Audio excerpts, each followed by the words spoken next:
So not only does he fight Mike Tyson, but he also buys a penthouse with his brother at 11 Miami. So Jake and Logan Paul each bought a penthouse in the 11 Residences or 11 Tower coming to downtown Miami.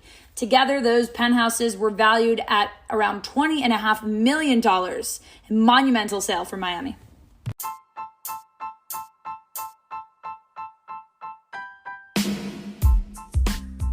Oh my God. It is season 3, guys and gals. This is Just Jade, season 3, episode 1. Can you believe that it's 2022? Oh my gosh. All right. Well, today we're going to talk about something really exciting, and that is the 11 hotel and residences that are coming. And I say they because there are 2 towers coming to downtown Miami, the Park West District. I think it's one of the most exciting projects to come here to Miami. So let's get started. A strip club launching condos. This could only happen and only succeed in Miami. Okay, so if you haven't been, 11 is actually a strip club in Miami. But it's much more than just a strip club, and take it from someone who's actually been there. Not to strip, of course, or at least not yet. It hasn't. The real estate market hasn't gotten that bad. And nothing against strippers. I mean, they're great. But 11 is also it's a nightlife venue. They have performers every week, and it's a really fun place if you haven't been. It's a club, strip club, but also a club. And it's very, very, very popular here in Miami. People love it. They love the brand. So the bosses behind 11 partnered with PMG, and PMG has done other buildings here in Miami like Echo, which I love, and is going to be doing Waldorf Astoria, also coming downtown in Miami. And they partnered together to build 11 residences, and that's what we're talking about today. So 11 Residences has 2 towers, right? The original tower and then the Beyond Residences. And I'm going to tell you my thoughts on each. Right, so they're both 65 stories, both beautiful towers. The units actually come fully furnished, which I love because furniture these days is such a hassle to get your hands on, with all the supply chain issues. And who wants to deal with moving trucks anymore, right? So they come fully furnished, which I love. So in the first tower, in Tower 1, they allow nightly rentals, right? Which people see and they love. Everyone loves nightly rentals. And then in the second tower, they allow monthly rentals. So totally 2 different concepts going on under the same roof. And what's really cool about this building, well, a lot. There's so much going on here, but they accept crypto. You can pay in crypto. This is Miami. It's 11. It's a strip club condo. No, it's just a condo. But you can indeed pay in crypto. They've partnered with FTX, who now own the rights to the former American Airlines Arena where the Miami Heat play. And you could buy it in crypto if you don't want to sell and realize those gains, or maybe losses now since the crypto market's not doing so well. But who knows? Maybe you'll listen to this in a couple months, and I'm sure it will be back up. Don't hold me to that. This is not financial advice. Okay, so each tower, very interesting. The first tower, nightly rentals. The second, monthly rentals. I actually, believe it or not, like the second tower better. And I'm going to tell you why. Both have access to the helipad. The helipad's actually in the second tower, which I like, so I can get on my helicopter and jet in and out of Miami. But the first tower is the one that has the pool deck with that there's like a man sculpture coming out. And if you haven't seen it, I'm going to put it as the photo of this podcast.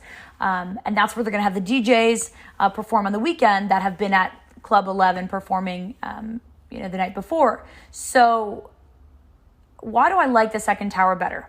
Well, you can access all the amenities of the first tower and the amenities of the second tower. But the residents of Tower 1 can't access your amenities. So A, you have access to more amenities, right? And B, your unit at night will actually be more quiet because it's not in the nightly rental. But I also think from an investment perspective, a lot of people have this almost obsession with Airbnb, short-term rental. I want to buy something to Airbnb. And nothing is wrong with Airbnb. Airbnb is great. But the problem is when your 93-year-old grandma knows what it is, and everyone does, maybe it's time for a new concept, right? So what I really love about the second tower is that it's catering more towards executives. They're actually going to have a whole floor of almost like a WeWork setup, an executive office suites, which I love for maybe music producers who are coming to town, or athletes that are going to be here prior to a conference, who knows? And so it's kind of catering to a little bit, someone that would still love the 11 brand, but a little bit more elevated, which I think is kind of an interesting approach, to not make both the towers nightly rentals, but to make the second one a monthly rental. I mean, I could be just a little bit too ahead of the time right now by saying, Airbnb, blah, whatever, it's out. It's not out. It's just everyone is doing it. So I think when everyone's doing something, it's time to probably look at something else and go a different way, kind of go against the tide, which is why I really like Tower 2.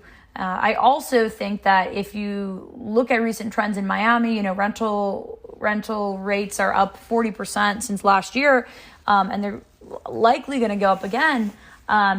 People need places to stay in between them finding their homes or even buying their homes. It's so complicated and so difficult right now. Still possible, and if you call me, I can help. But people are really looking for a place to be for a bit, not just for a night. And even on the Airbnbs that we run with my management company, the average guest right now is staying about 6-7 days. And they could stay for less, but they're not. And I think with working from home and things like that, Tower 2 is just going to be really attractive. I really, really think so. I think it's probably going to end up being more successful than Tower 1. I mean, hey, Tower 1 is great. Nothing against you if you bought in Tower 1. But I really think Tower 2 is where it's at. So those are my thoughts on Tower 1 versus 2. What I think is great is that it creates the number 11, right? One tower and then one tower. And there's actually going to be a bridge connecting them, a signature bridge. And at the bottom of Tower 1, they're going to have their own restaurant. I mean, not their own restaurant, but a high-end restaurant put in, a club, all of that good stuff. So obviously you have the penthouses, which I already talked about. Logan and Jake Paul, right? Jake and Logan Paul, however you want to say it. So what do you have? You have access to the social club. There's a social club in Tower 2. The restaurant, 5-star restaurant collection. They're putting a casino in Tower 1. That's pretty freaking cool. Casino style sports lounge. The day club, which is in Tower 1. The rooftop, on Tower 1 is a pool, which is awesome as well. What do I love? Hello, room service 24/7. What is better than that? What says Miami more than that? Room service 24/7. So 65 stories tall, baby. 461 residences. PMG, great developer. And I don't really know the interior architect, but I like their design. And their name is, I'm going to butcher this, Avroko. I think we should probably change that name. I'm going to send them an email later. No, but really interesting project, right? And obviously the helipad is great, just like 1000 Museum nearby. And oh my gosh, you're not at the beach. You say, how can you be using fountain blue numbers to, numbers to calculate numbers on my potential return? That's because you're going to have 11 Beach Club, baby, right next to where the Continuum is, south of 5th on South Beach. And you'll have your own designated area with chairs and towel service and sunscreen and all that great stuff there as well. So you get the best of both worlds. Why? Because Park West is one of the only areas in Miami that a club can be open 24/7. But you'll also have access to the beach, right, at your 11 beach clubs. So beach and 24/7 partying, or whatever you're doing, betting or hanging out, or going to the Chopra Spa, which is freaking awesome. I'm just going to hang out there all day. So pretty cool, right? What do you think? Pretty cool. They're also going to have a dog walking service, right? So who wants to even do that anymore? Who wants to walk their dog? So those are some of the really interesting things coming. Now, I'm going to talk to you a little bit in this next part about numbers.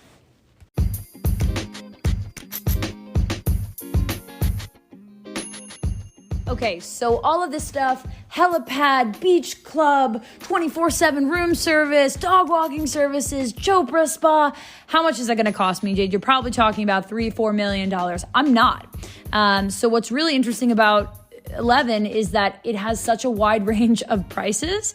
So you can get a studio in the 400,000s, believe it or not, fully furnished, and you're part of the 11 Tower. You can also buy a penthouse if you want for 10.5 million. Totally up to you.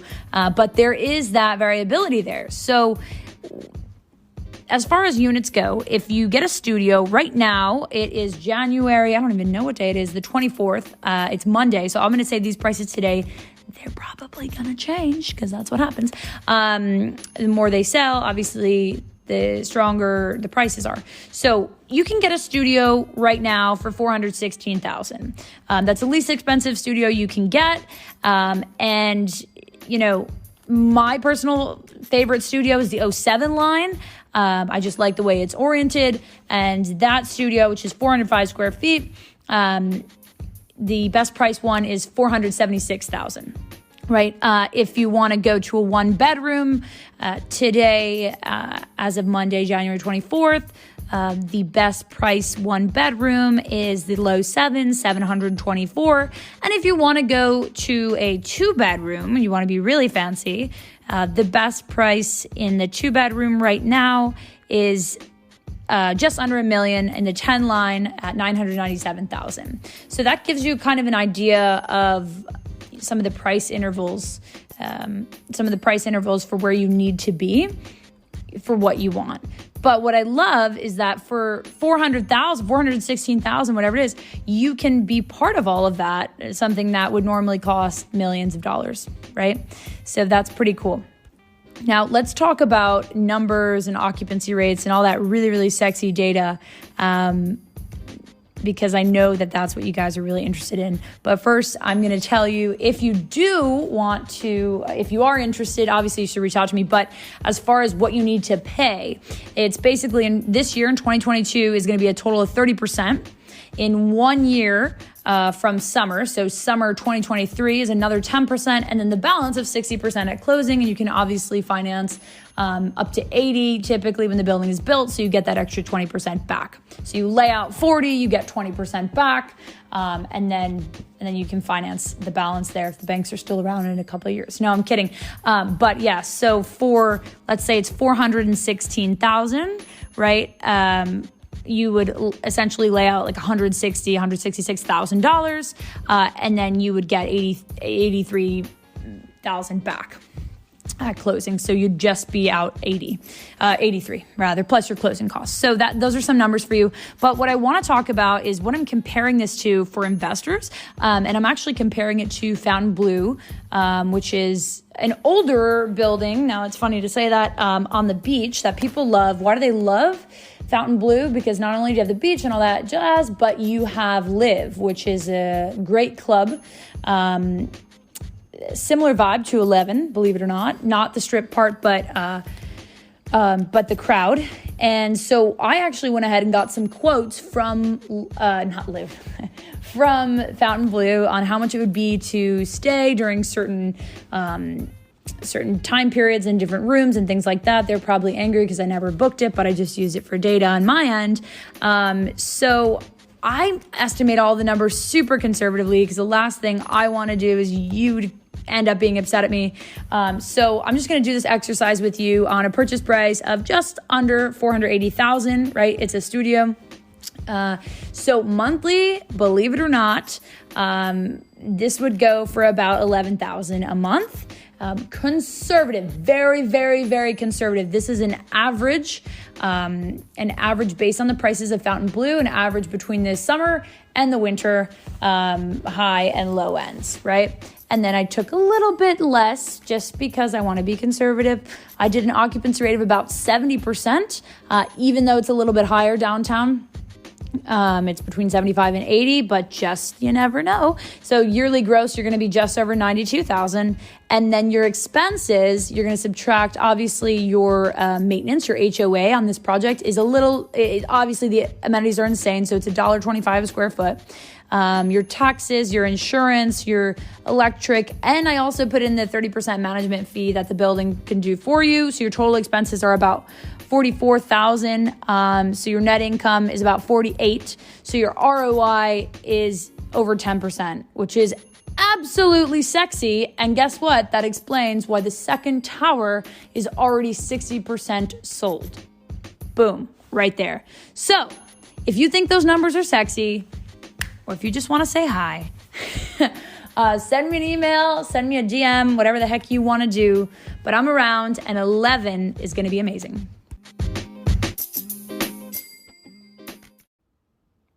Thank you so much for listening to my podcast, Just Jade, Season 3, baby, Episode 1, 11, the condo building accepting crypto. If you want to hear about more, or you just want to talk to me, I think I already said this, but don't call me if you just want to talk to me. But if you want to hear more about the project or how it would actually work, going through the crypto, paying with crypto, going through FTX for this condo, what are the logistics? Just shoot me a DM. My Instagram is at Jade, Jade Kalbacher, and you can figure out how to spell that. I'm the only one. All right, I'll talk to you guys soon, and have an awesome January.